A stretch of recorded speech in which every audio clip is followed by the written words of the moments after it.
احرام کی پابندیاں۔ نیت اور تلبیہ پڑھتے ہی احرام کی پابندیاں شروع ہو جائیں گی۔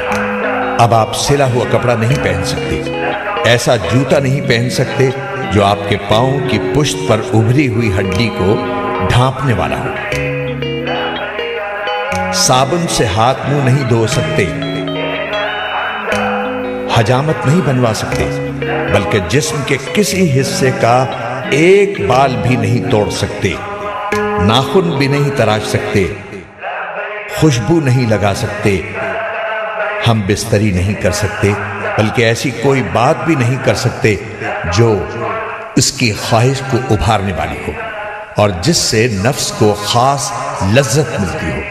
کسی جانور کا شکار نہیں کر سکتے، حتیٰ کہ اپنے بالوں یا کپڑوں پر چلنے والی جوؤں کو بھی نہیں مار سکتے۔ مبارک سفر کا آغاز۔ جب حرم شریف کی طرف یہ مبارک سفر شروع ہو جائے تو دوران سفر بکثرت تلبیہ پڑھتے رہیں، اور جب حرم شریف کی حدود شروع ہو تو یوں دعا کیجئے: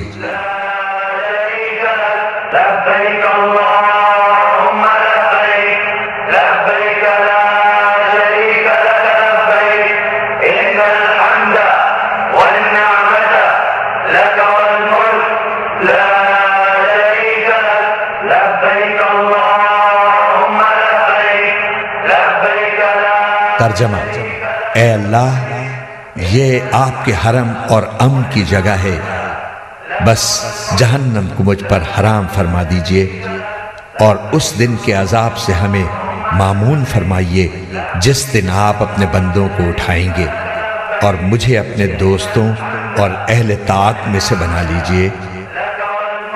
حرم شریف میں حاضری۔ ذوق و شوق سے تلبیہ پڑھتے ہوئے مکہ معظمہ میں داخل ہوں۔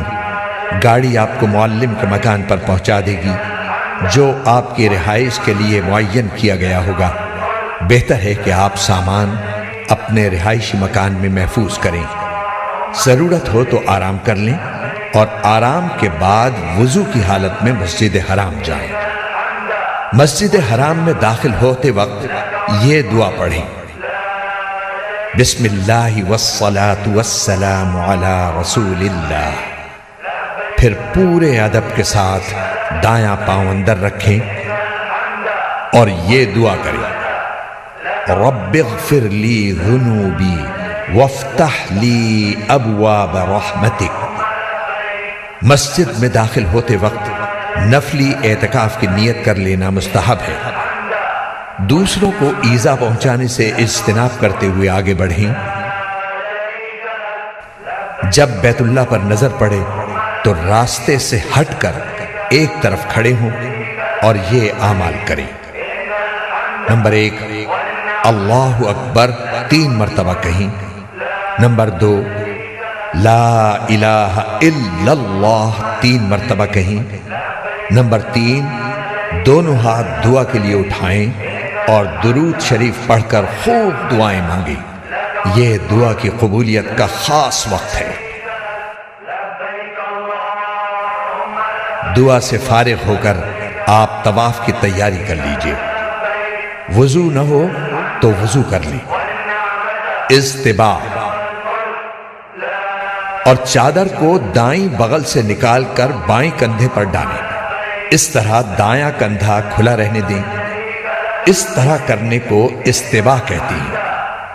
یہ حکم صرف مردوں کے لیے ہے۔ یاد رہے طواف باوضو ضروری ہے، وضو کے بغیر طواف صحیح نہ ہوگا۔ تلبیہ جو احرام سے شروع ہوا تھا وہ عمرے کا طواف شروع کرنے پر ختم ہو جاتا ہے۔ طواف کی نیت۔ اب خانہ کعبہ کے سامنے اس طرح کھڑے ہوں کہ پورا حجر اسود آپ کے دائیں طرف رہ جائے۔ اس کے لیے پہلے فرش پر سیاہ پٹی بنی ہوئی تھی جو اب ختم کر دی گئی ہے۔ اب حجر اسود کے سامنے اوپر کی طرف سبز لائٹ لگی ہے، اس سے مدد لی جا سکتی ہے۔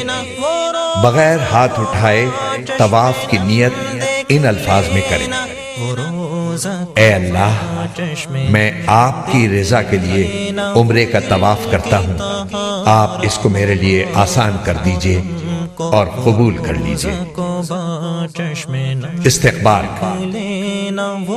پھر اپنا رخ بیت اللہ کی جانب رکھتے ہوئے دائیں جانب کھسک کر حجر اسود کے بالکل مقابل آ جائیے اور کانوں تک ہاتھ اٹھا کر یہ دعا پڑھیے، بسم اللہ اللہ اکبر وللہ الحمد والصلاة والسلام علی رسول اللہ، اور پھر دونوں ہاتھ چھوڑ دیں۔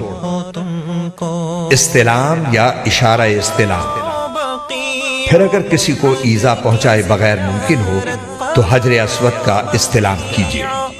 استلام کا مطلب یہ ہے کہ حجر اسود پر اپنی دونوں ہتھیلیاں اس طرح رکھیں جس طرح سجدے میں رکھی جاتی ہیں، اور ہاتھوں کے درمیان حجر اسود کو بوسہ دیجیے۔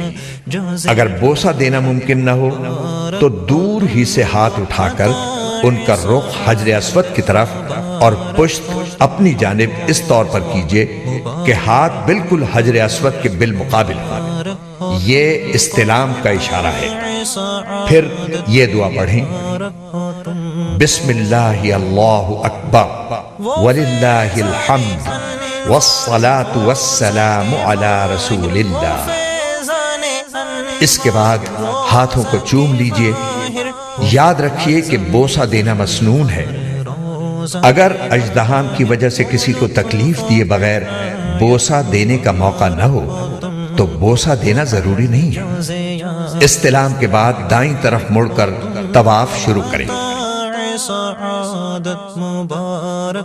ہدایت، یاد رکھیں کہ حجر اسود، رکن یمانی اور ملتزم پر اکثر خوشبو لگی ہوئی ہوتی ہے، اس لیے حالت احرام میں ہاتھ نہ لگائیں ورنہ دم وغیرہ کا خطرہ ہے۔ تاکید، حجر اسود کے استلام یا اشارے کے سوا دوران طواف خانہ کعبہ کی طرف سینہ یا پشت کرنا جائز نہیں ہے، اس کا خصوصی خیال رکھیں۔ رمل، مرد حضرات طواف کے پہلے 3 چکروں میں اکڑ کر شانے ہلاتے ہوئے قریب قریب قدم رکھ کر قدر تیزی سے چلیں، باقی چکروں میں حسب معمول چلیں گے۔ رکن یمانی، چلتے ہوئے جب رکن یمانی پر آئیں تو اس پر دونوں ہاتھ یا داہنا ہاتھ لگائیں۔ رکن یمانی سے حجر اسود کے درمیان یہ دعا مسنون ہے، ربنا آتنا فی الدنیا حسنۃ وفی الآخرۃ حسنۃ وقنا عذاب النار۔ یہ دعا کرتے ہوئے حجر اسود کے سامنے پہنچ جائیں۔ اب آپ کا پہلا چکر مکمل ہو گیا۔ اسی طرح 7 چکر مکمل کریں۔ حجر اسود سے شروع کریں اور حجر اسود پر ختم کریں۔ جب بھی حجر اسود کے سامنے پہنچیں تو استلام یا اشارہ استلام کریں۔ اس طرح طواف میں کل 8 مرتبہ حجر اسود کا استلام یا اشارہ ہوگا۔ یہاں یہ بات یاد رکھیں کہ طواف کے دوران کوئی مخصوص دعا قطعاً ضروری نہیں ہے۔ جو دعا یاد ہو مانگتے رہیں یا صرف سبحان اللہ والحمد للہ ولا الہ الا اللہ واللہ اکبر ولا حول ولا قوة الا باللہ پڑھیں یا کوئی بھی ذکر کرتے رہیں۔ اگر کوئی بالکل خاموش رہے تو یہ بھی جائز ہے۔